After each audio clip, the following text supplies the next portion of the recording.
दोस्तों नमस्कार, स्वागत है आप सभी का हमारे YouTube चैनल में। इस वीडियो में हम आज आप सभी को त्रिभुज से संबंधित कुछ परिभाषित शब्दावलियों का बताएंगे। अब आइए सबसे पहले जानते हैं ये त्रिभुज क्या है।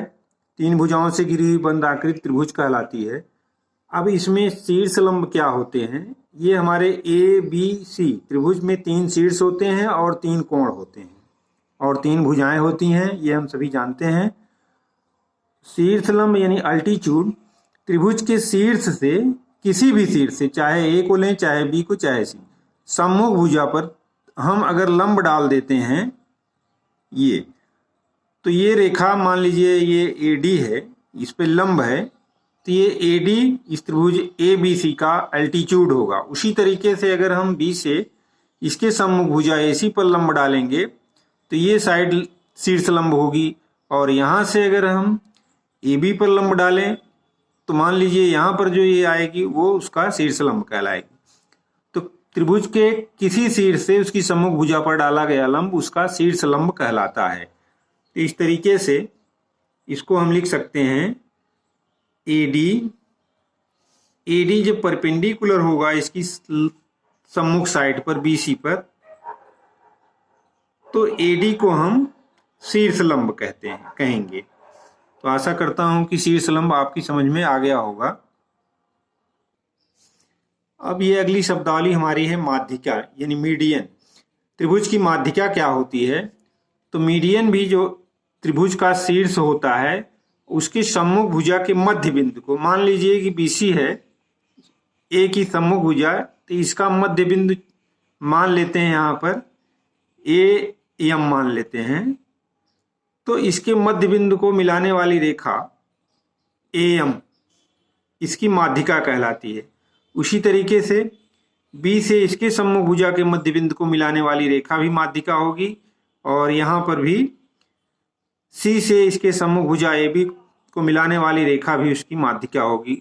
मान लेते हैं हम यहाँ पर इसका मध्य बिंदु N है, तो यहाँ C और N को मिलाने वाली रेखा जो होगी ये भी CN भी एक माध्यिका होगी, और यहाँ इसको मान लेते हैं P, तो B और P को मिलाने वाली रेखा भी इसकी एक माध्यिका होगी। तो माध्यिका जो होती है किसी त्रिभुज की शीर्ष से सम्मुख भुजा के मध्य बिंदु को मिलाने वाली रेखा माध्यिका होती है। तो आशा करता हूं कि माध्यिका भी आपकी समझ में आ गया होगा। अब ये अगली शब्दावली है अंतः केंद्र क्या होता है। तो किसी भी त्रिभुज का अंतः केंद्र त्रिभुज के तीनों जो कोण होते हैं उनका अर्धक अगर हम खींचते हैं, वे एक दूसरे को जिस बिंदु पर काटते हैं वही उस त्रिभुज का अंतः केंद्र कहलाता है। तो इस कोण का अर्धक मान लेते हैं हम, ये एक रेखा होगी, कोण PQR की अर्धक रेखा है ये, और कोण QRP की अर्धक रेखा एक मान लेते हैं हम, यहाँ पर ये है, और कोण QPR की एक अर्धक रेखा मान लेते हैं ये है। तो ये एक दूसरे को जहां पर काट रही हैं इसको मान लेते हैं हम C बिंदु। तो C बिंदु को हम त्रिभुज का अंतः केंद्र कहते हैं। तो आशा करता हूं कि अंतः केंद्र भी आपकी समझ में आ गया होगा। तो ये किसी भी त्रिभुज के कोणों की अर्धक रेखाएं जहां एक दूसरे को काटती हैं वो उस त्रिभुज का अंतः केंद्र कहलाता है। आशा करता हूं कि अब आप सभी त्रिभुज के अंतः केंद्र से परिचित हो गए होंगे। ये कोणों की अर्धक रेखाएं हैं जहां एक दूसरे को काट रही हैं, वही हमारा ये इन सेंटर होता है। अब अगली शब्दावली है परिकेंद्र क्या होता है। तो किसी त्रिभुज का परिकेंद्र ज्ञात करने के लिए हम त्रिभुज की भुजाओं के लंबार्धक खींचते हैं। यहाँ पर भुजा PQ है, इसकी लंबार्धक जब खींचेंगे, यानी यहाँ पर ये लंबार्धक रेखा है, ये लंब है इस पे, और ये साइड इस साइड के बराबर है, ये दोनों बराबर होंगी और ये इस पर लंब होगी, और यहां से इस साइड की लंबार्धक खींचेंगे, ये लंब है इस पर, और ये साइड ये दोनों साइड बराबर है।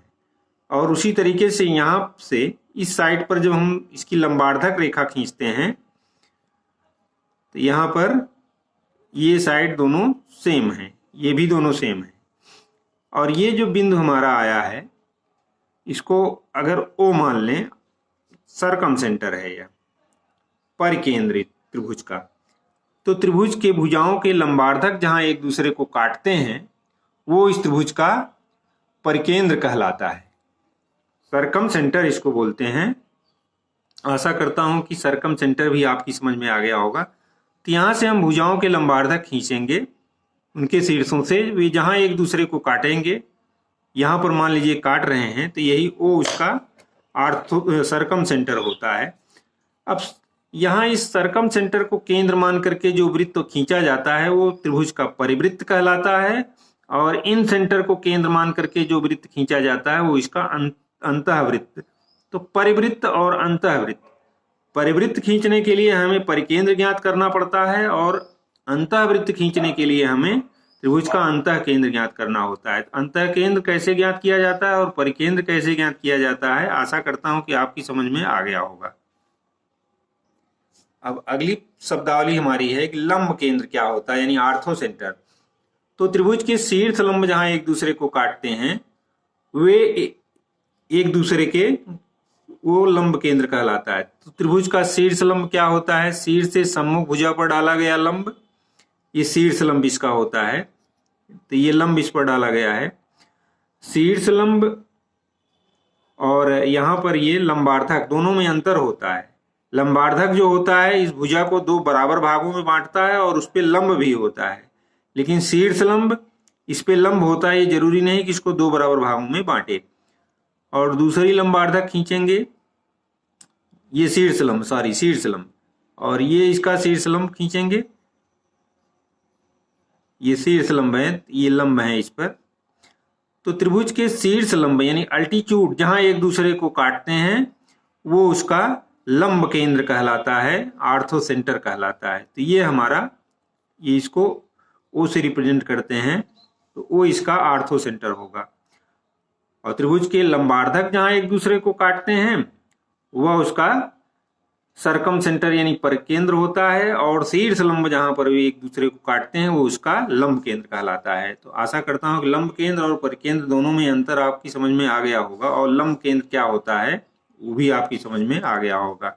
इस तरीके से हमने आज आप सभी को इस वीडियो में त्रिभुज से संबंधित कुछ शब्दावलियों को परिभाषित करने के लिए समझाया। आशा करता हूं कि ये सभी आपकी समझ में आ गया होगा। तो अगर वीडियो अच्छा लगे आपको तो वीडियो को लाइक, शेयर और कमेंट जरूर करें, और चैनल पर नए हो तो प्लीज चैनल को सब्सक्राइब करें। मिलते हैं अगले वीडियो में कुछ इसी तरह के सवालों के साथ, तब तक के लिए धन्यवाद।